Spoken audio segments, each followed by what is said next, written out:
Hi and welcome to the Gemhawks YouTube channel. I hope you're having a beautiful day today. For the free tutorial today, we're going to work on a hammered spring flower pendant. So it's an accessible design for everyone.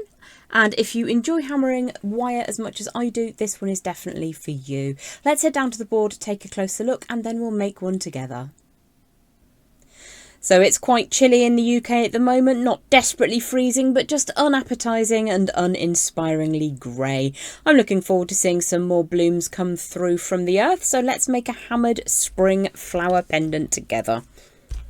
Our first wire today is 18 gauge 1mm and I have a length of around about 12 inches. We're going to begin by making sure that that's nice and fluid, adding a little warmth by running it between thumb and forefinger. We're also going to start off with a really lovely neat cut, so make sure that that is trimmed away at the end there. So I'm going to be using my memory wire finishing pliers. You can just use round nose pliers if you prefer, or indeed your multi-step bail makers. I'm going to begin by just turning that wire around on the smaller pin, and I'm making a petal shape to begin with, ever so slightly larger than I actually want. Now the reason for this is when you start off, it's really easy to get that petal shape a little bit on the wonk. So I tend to make a sacrificial petal to begin with. Once I've got this little kind of teardrop shape in the wire, I'm going to grip across like so with my bent chain nose pliers, draw that wire back on itself. Just take control of the wire and bring that hard back up towards that kind of teardrop shape at the base there. Now what we're going to do is just make sure everything is flat. Every time we make a bend in the wire, make sure everything is kept in 2 dimensions. What I want to do is to pinch up that inside section. And I'm going to control that with thumb and forefinger here. If you lack the grip strength, do feel free to grab an extra set of pliers. Let me just grab some flat pliers, and you can hold across the design like so, whilst you pinch up that inside section. So just give that a bit of a pinch. It doesn't need to be so tight that you can't gain access, but it does need to be relatively close together. So what we're going to do is have a look now at that petal and see if that's the kind of size we want. If we make that too large, what will happen is we will run out of wire. So that's probably about 4 or 5mm in length, and I'm just going to snip away the very, very tiniest section where we started from, just to make sure that my petals sit nice and neat. Now we're going to be switching between our pliers. I'm using bent chain nose pliers. They have flat edges. And then if I just flip this over, I'm going to use the smaller pin on my memory wire finishing pliers, and I'm just going to control that wire little by little until I get a repeated petal shape. Now you can make broader petals than this if you like, and there will be fewer petals on your flower, or you can make little skinny little petals like this. So once you've got that basic petal shape, you can refine that. So I'm just going to give that a bit of a push and a pinch, make sure I'm happy with how that sits. Now we do need to be able to get our pliers in there to push that wire back in exactly the same way we did a moment ago. So push the wire back towards you. Control how that petal sits. Now if one side is slightly longer than the other, you can manually adjust with your pliers like so, just to make sure that that sits how you envisage it. Again, we're going to make sure that everything is in 2 dimensions. Then you can very gently open that up a little bit and then just squish that inner section together. So we're looking to keep very narrow little racetrack hairpin like bends on the inside of that floral design. Make sure it's in the flat. And then on the outside, we're looking for this teardrop or pear drop shape to envisage that petal. So bring that wire all the way around, like so, until you have another petal of the same kind of size. Now what we're looking to do is to start bringing this round a little bit in a circle. Now by the very nature of the fact that those sections on the inside are closer together, so let's push that back out to create the next petal. What will happen is you'll get a gently arcing or circular shape in the middle. So let's just bring that back out straight. Make sure everything is nice and flat, and then you can pinch up the middle bit when you have created that next shape. So push that all the way around. Make sure that you pinch the inside one. Keep making sure it's nice and flat, and then continue all the way around. I think my flowers usually have 9 or 10 petals on them, but you can go for slightly more bulbous ones with fewer petals. Or you can go for sort of skinny petals. It depends what sort of flower you have in mind, really. So I'll meet you back in a moment when I've finished creating all of those lovely petal shapes. On my flower I have 9 petals, and I've stopped with the wire coming out and away, and instead of creating the next petal, what we're going to do now is move on to creating the stem and the little leaves down at the bottom of the design. So you can see there is a little bit of a gap, but naturally this has formed into a nice round centred curved design. So what I'm going to do is just very softly manoeuvre that so that the petals kind of finish up touching the stem or the stalk as it comes down and away. And this is just stopping with the wire coming away straight instead of creating the next sort of teardrop shape. So what we're going to do now is just warm through that wire. As we've done quite a lot of wire bending, it might have become just a little bit hard to work with. What I'm going to do now is just turn it upside down. Imagine how long I want that stalk or that stem to be, and I'm going to push the wire away at quite a strong angle. So I've left a stalk of around about 15 millimeters, which is just over half an inch. And what I'm going to do is flip that around, use my finger or my thumb just to create kind of a lemon shape, a bit of a curve going in one direction. And I'm going to put a little bit of a kink on the end there and push the wire back again.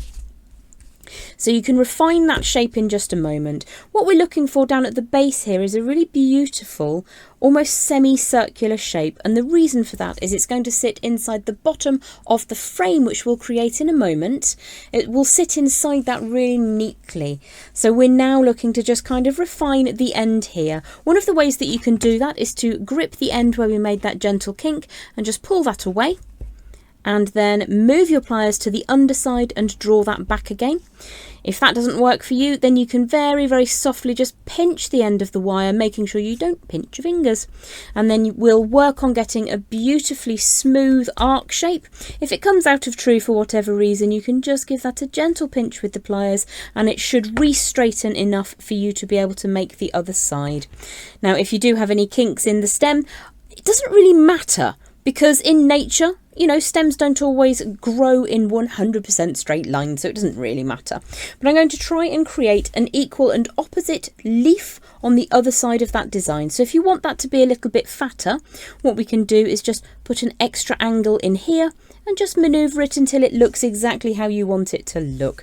The ideal would be to have fairly symmetrical leaves down at the base of the design, but as long as you have a really decent curve which matches, it doesn't really matter if it's not 100% accurate. So let's draw that wire back down for a second. And then if we just switch the grip of the pliers, you can pop them in and do a little gentle twist, bring that wire back up and then around and over the top. So we started off with 12 inches of wire and we've got really quite a few bits of wire left over. We've got around about 1, 2, 3.5, 4 inches of wire left. So you could work with slightly less wire if you wanted to. And again, you can refine the end of that design just slightly should you wish to. So I'm just going to play around with that for a second until they sit fairly symmetrically opposite to one another. And then when I'm done, what I'm going to do is trim the wire as it crosses over that baseline, making sure that you've got the right side of the pliers and cutting with the flush side of your cutters. So do take a second just to make sure that everything is in 2 dimensions and you're happy with how everything sits, because coming up next is the fun part. What I might do is just trim a tiny bit extra off that wire, just like so. Mind your fingertips, I'm just protecting my camera like so. And I might just push that down a bit so that it's just a tiny bit more symmetrical, but you can play with that to your heart's content.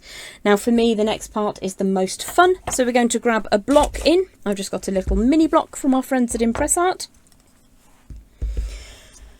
When you're hammering a wire which has an open end like so this is not soldered together. I'm not working with solder because basically I'll set fire to things. I'm not very good at it, if I'm completely honest. I'm certainly not good enough to be teaching anybody.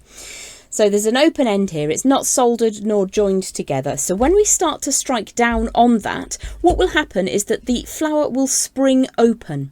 One of the ways that you can prevent this is either to tape the form down, and then deal with removing the tape afterwards. You can support it slightly with your hands like so, or you can just hammer and then reform as you go. So I'm going to first hammer the petals to try and get some lovely flatness into them. It will change the shape and the form of the design.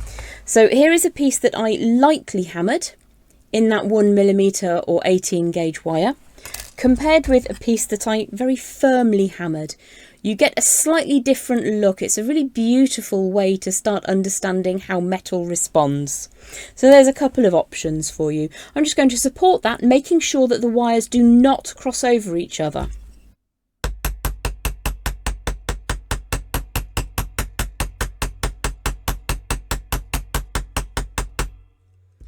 So it's opened up slightly, even though I was supporting that. That's very natural and normal thing for it to do. When you start hammering on a surface that includes that lovely straight line stem, do be careful that you don't press down too hard on the edge that is leading onto the stem. If you strike down like so, so that the sharpish corner of the chasing hammer hits first, you will create a weakness in the stem, and we don't want that at all. So just control your blows to make sure that it hits down as flat as possible.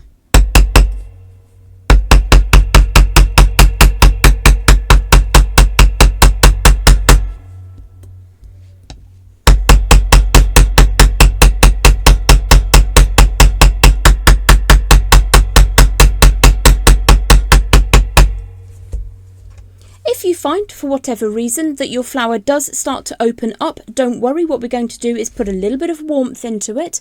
And when you're working with a pure raw copper, as I am today, it's really quite easy to do that. Sometimes you will need to apply a flame to it or add a little bit more warmth to it by rubbing it, dependent on the metal you're working with.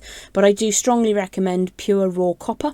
It's great fun to work with. What I'm going to do now, it's a little bit warmer, is very, very softly reform it by bringing the cut end just underneath the top of the stem, and you'll find that it wants to spring out, so it will kind of spring out to exactly where you want it to, which is really handy.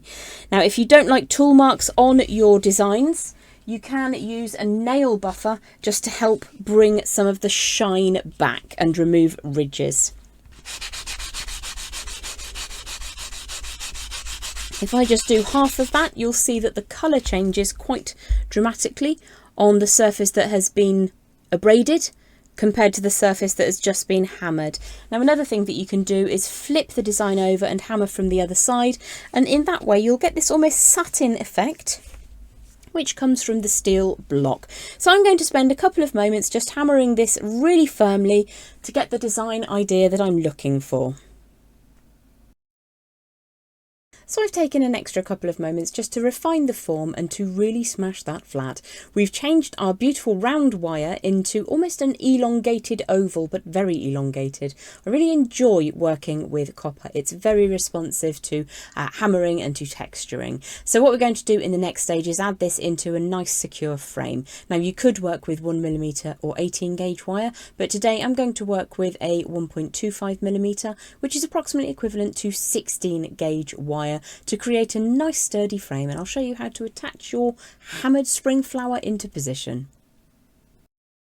So I have my hammered spring flower design, which you can use any way you like. They make really cute little earrings, but I wouldn't use them without a frame because you have got these suspended or open edges to them. So we're going to make a nice frame, and then I'm going to show you how to attach them into it. I'm working now with 1.25mm, approximately 16 gauge wire, and I'm just going to make sure that that is lovely and warm. It's quite chilly today. So this is around about 10 inches, and I'm going to use a 1-inch round form, approximately 25mm. So I'm going to find the centre of that form and just cross those wires over at the top, drop the form out of the way, and then we're going to work on refining that until the flower sits in the middle. Now, if you can't get the head of the flower in, as you will see here, it's just a little bit too large, all we need to do is just open that out slightly at the top. Let's drop the flower back in, and what we're looking to do is to open up this form until the base of our flower nestles perfectly inside the base of the teardrop shape. So you may need to just open that out slightly until you get that perfect fit. So we're going to start by attaching the leaves down at the bottom, and for a little while that will be mobile, so you will be able to just sort of swing that from side to side until it sits centrally. Once we've got that connected down at the base, we'll be able to refine those edge sections. Now there are a couple of ways in which you can add detail up at the bail. In my example today, I've just gone for a very simplistic double wrapped loop up at the top with a spiral, one going upwards and one going downwards. If you wanted something a little more decorative than that, you can absolutely, because you've got two wires up at the neckline section, you can make a woven bail if you prefer. But let's start by attaching down at the base. Now, in order to work on the chosen weave today, which is a 3 and 1 weave, so we're going to wrap 3 times around the frame and then once around the frame and the flower. To make that work, I'm going to be using a scrap of wire here. This is about 10 to 12 inches in length. I've chosen to work in a silver colour so you can see exactly what is happening.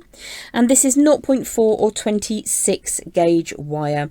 And I'm going to start in the approximate centre middle bottom there, and I will wrap 3 times around the frame, a really nice, neat, tight coil, and you can get that by just pushing those wires together with your thumbnails. What I'm going to do is bring one up at the front and just ignore the one on the left for a moment. So if I bring that flower into position and just sit it centrally, for a little while it will remain mobile, so you can move that from side to side if you need to. The reason we start with the 3 wraps around the frame is because if you start by wrapping around the frame and the flower, you'll probably pinch that a little too tightly together to then be able to get a wire between them. So let's push the end down and through the inside base of that floral design and pull that firmly backwards and down. So what we're looking to retain is a very small gap in between the frame and the flower, so that we can then wrap 3 times around just the frame. So that's 1 and 2 and 3. Now you can do this for a specific number of times, or you can fill it as far as your wire lasts. I tend to make sure that there's at least sort of 6 or 7 of those wraps. Moving in the other direction, all you're going to do is repeat the same pattern. So you can see that I have 3 wraps around just the frame. I'm going to bring the tail of wire up inside that floral design, all the way up and through, pulling that sharply away from the flower and over the frame itself. So then you can wrap 3 times around the frame in this direction and continue that pattern. Another way you can do this is to push the leading edge of your winding or wrapping wire up through the gap. So it's really what works best for you without stressing your wire out, and you will continue along as far as you see fit. And I would say at least you have sort of 6 or 7 sets of those wraps around both the flower and the frame, and then that will be nice and secure down at the base. At this point, it's well worth just moving that flower so that it sits exactly where you want it to, attempting to get that stem centrally in the U shape down at the base of the design.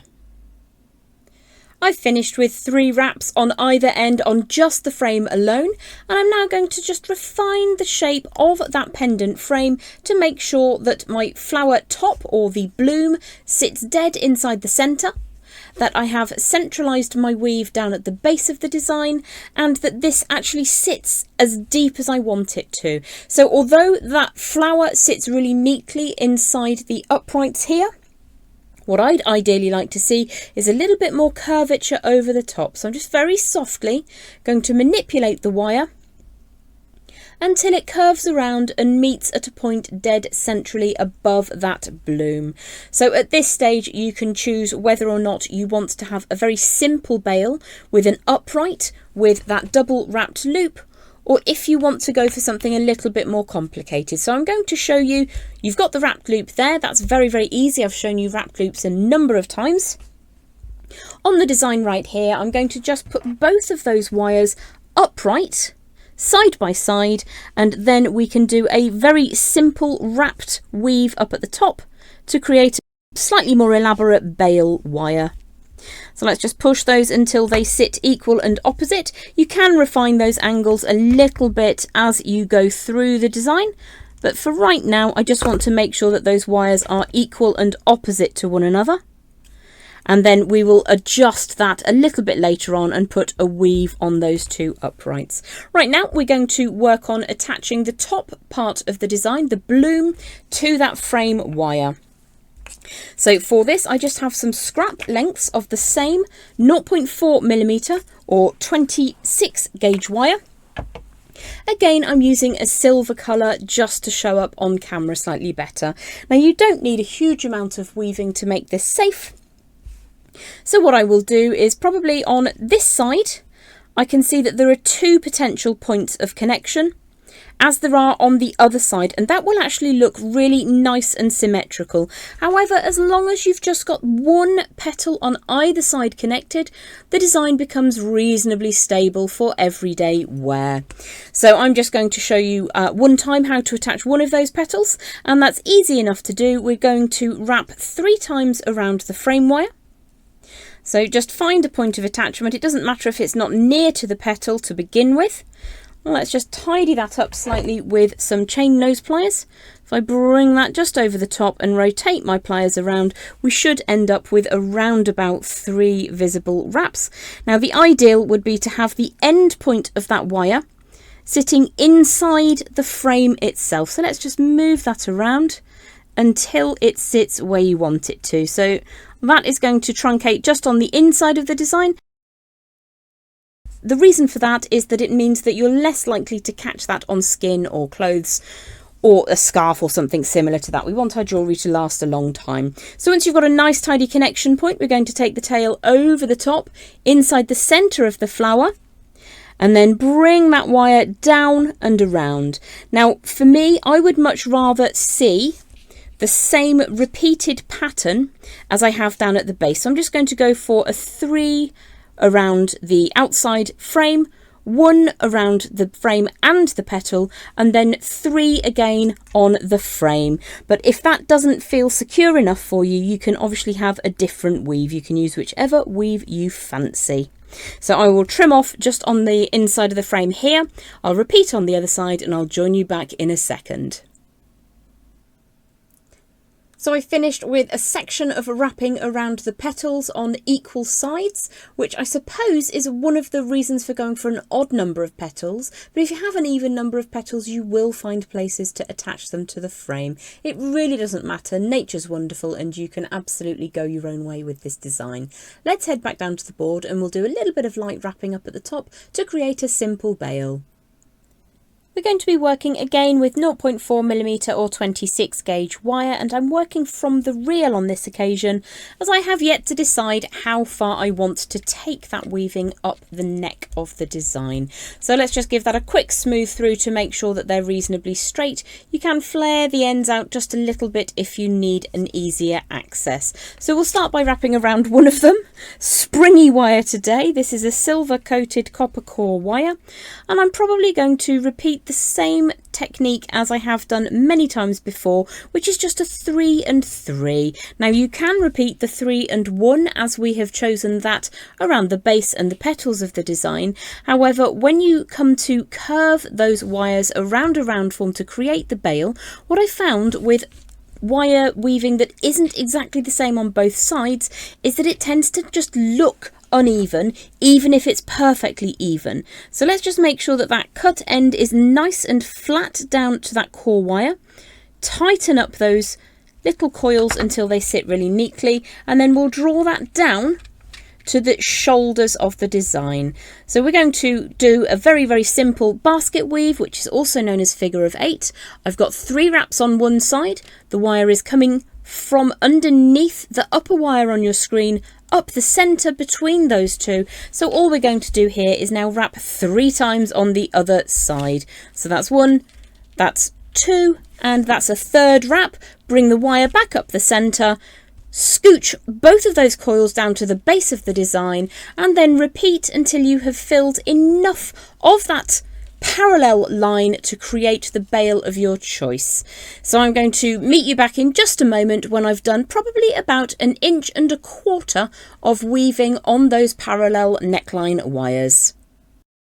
So as I started weaving, I felt like doing a slightly different form of bail today. So I've gently splayed apart those two bail wires, and I'm just going for a slightly increasing V shape. And I'll show you for why when I've got to the end of my weaving segment. So I've completed weaving that simple figure of 8 or 3 and 3 basket weave. I've gone for about 1.5 inches on this occasion, and normally I either teach a Loki bail or a simple wrapped bail, but today I'm going to show you something a little bit different just because the pendant itself is quite simple, so I thought we'd just do a little bit of a fancy bail. So let's head back down to the board and just finish off today's design. I'm going to be using a wooden dowel or wooden mandrel today. This is a 9.5 millimeters, 0.37 of an inch. It's not dissimilar to one of the larger pins on your multi-step bail makers. Now normally when I'm making a bail I will draw the wire forwards, but today we're going to draw the wire backwards. So because this is my chosen surface, this is the front for me, purely because the wire rotations on the sidebars just look a little bit neater in one direction, because you'll see 3 physical wraps on one side and 2.5 on the other. So what we're going to do is to put the pliers flat across at the very top of the pendant, at the very base of that weaving. We're just going to move that up by about 2 millimeters and then bring that backwards and away from the front of the design.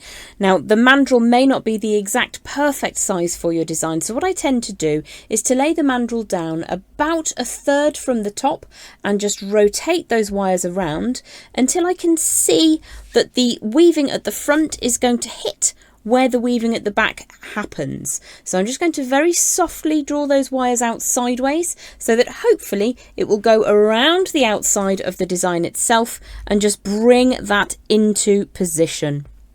So that sits down nice and neat. Let's remove the mandrel from position, and you'll see that that's a really lovely oversized bail which you can use on almost any threading material. If it doesn't sit centrally on the piece, that's probably a good thing because it will sit flatter against the body. However, if you prefer, you can add a little bit more of an angle on that bend up at the top there, so it's entirely up to you. What I tend to do when I'm making a wrapped bail like this is just keep that mandrel in position, as it means that my bail stays nice and round. So this is a very, very easy to master bail, but we are working with a slightly heavier wire today. So I'm going to put a little bit of extra warmth in there, and then I'm going to show you on one side how we achieve this finish. So I'm just going to start curving that wire around. If I show you sideways, just start curving the wire around so that the end goes up through the top of the pendant in the gap, and then you can start just pushing that or pulling it through, making sure that you don't push the flower design out of position. And then once you've got the most of that wire all the way through, we're just going to straighten that back out, which is why we need to make sure that wire is warm. What I'm going to do then is just start curling that around so that if I bring this forwards like so, we'll go back to the front side of the design. You may need to just straighten that up, but it should pull itself straight when you add the second wire through the centre. All I'm going to do is bring that wire around twice and cut it at the back. Now you should be able to see that we've got plenty of wire to spare. So I'm going to trim a little bit away, purely because it makes it easier to get it through that gap. So let me show you in the best possible light. I'm just going to feed that tail all the way round. Now the key here is to work on getting this wrap down at the very base of your wrap. Get that really nice and tight to the frame wire. So push from that position and then bring that all the way through. So you really only need to wrap once because it's such a sturdy wire. If you're using that lighter wire, consider going for a second wrap. So I'll show you how to do that. Bring that all the way through and you can push that from behind. Now we're keeping this nice and clean and simple today. So just tighten up that wrap, push the tail around, and then trim away towards the back of the design. In a moment, I'm going to repeat the exact same thing on the second side. So we'll start by warming that wire through, creating a bit of a U shape in it, and then pulling it up and around, and it will centralize that bail for you neatly. And what I'll do is I'll take a photograph of the finished project and put it as an outro screen. Well, I hope that you have enjoyed the Hammered Spring Flower Pendant design with me today. I really enjoy making these little flowers, whether you add them onto candles or if you make them as earrings. They're a lot of fun and it helps me look forward to brighter days in the spring. I'll pop a photograph of the finished project on the outro screen so you can take an up-close look. If you have any questions at all about any of the video tutorials, don't hesitate to leave a comment down below. I look forward to seeing you again here on the Gemhawks YouTube channel very, very soon. Thanks so much for watching. Bye for now.